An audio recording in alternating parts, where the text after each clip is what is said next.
Now going back to our cinematic lighting formula to fill in an important gap, the fill light and how it helps to set a contrast ratio. So far the only fill light in our scene was the bounce from our main light. If we wanted to reduce the overall contrast and fill in the shadows ever so slightly, we could go into the environment settings and boost the environment light strength.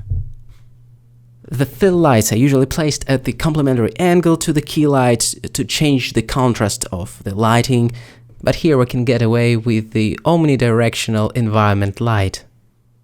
And I would also warm up its tone, because I imagine this room to be of a warmer color due to the sunlight reflected, and also implying the additional bounce from the table.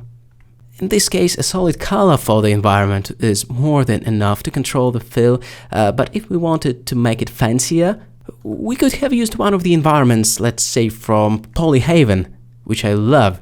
You can choose from many different 360 degrees spherical high dynamic range panoramas, all of them are free, and we will definitely explore this more sophisticated way of controlling the ambient light, among other things, in the next chapter. So that again was a teaser. Alright, when the key light was our only light source, some part of the scene simply didn't receive any exposure.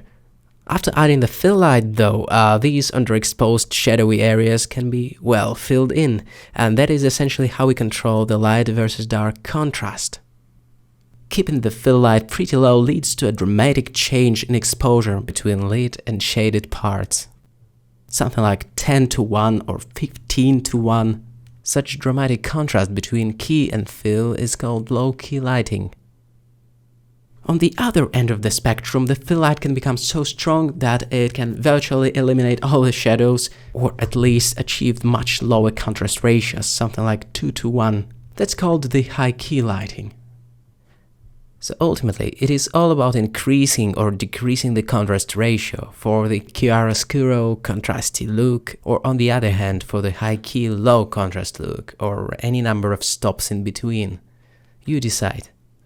My take on the balance between key and fill in this case is to aim for a medium contrast, maybe leaning towards the dramatic side of the spectrum, slightly towards low-key look.